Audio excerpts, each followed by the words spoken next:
ভয়ঙ্কর একটা সংবাদ, ভালো করে দেখেন।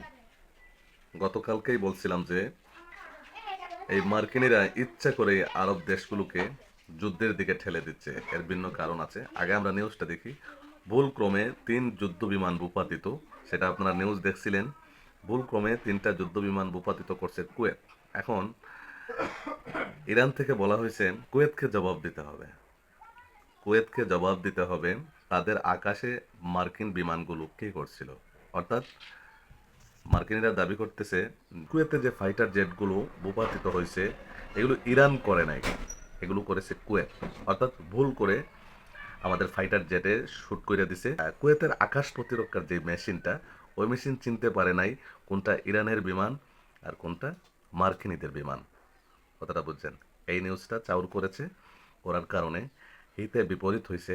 এখন ইরান বলতেছে কুয়েতের আকাশে মার্কিনীদের বিমান কি করতেছে, এটার জবাব দিতে হবে।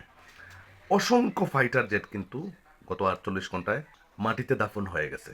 এখন এই লজ্জা থামানোর জন্য এখানে এখানে দুইটা বিষয় আছে। গুরুত্বপূর্ণ বিষয় হলো গোটা আরবকে যুদ্ধের দিকে নিয়ে আসা, আর আরেকটা বিষয় হলো এটা আমেরিকার জন্য লজ্জা।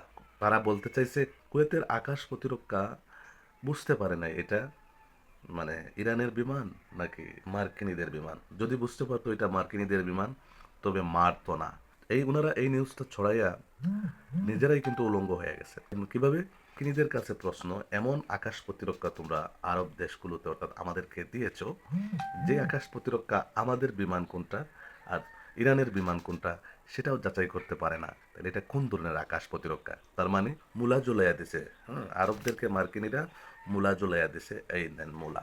একটা বিষয় হলো, যখন এই নিউজটা চাউর হবে যে কাতারের আকাশে মার্কিন যুদ্ধবিমান ইরানের মনে করে শ্যুট করা হয়েছে, তখন ইরান এই দেশের প্রতি আক্রমণাত্মক হয়ে উঠবে। অলরেডি হয়ে উঠছে যে তোমাদের আকাশে মার্কিনীদের যুদ্ধ বিমান কি করতেছে, তার মানে তোমাদের ঘাঁটি থেকে আমাদের উপর আক্রমণ করতেছে, আমাদের হসপিটালের উপর আক্রমণ করতেছে, আমাদের খামিনের উপর আক্রমণ করতেছে। তাহলে কাতার, ইরান কাউকে ছেড়ে কথা বলবে না। পরিকল্পিতভাবে আরব দেশগুলোকে এই মার্কিনীরা যুদ্ধের দিকে ঠেলে ঠেলে নিয়ে যাচ্ছে। প্রিয় দর্শক, আমি মনে করি অবশ্যই এই আরবদের পতন হবে এবং সেটা হবে মার্কিনদের হাতে আরবদের পতন হবে।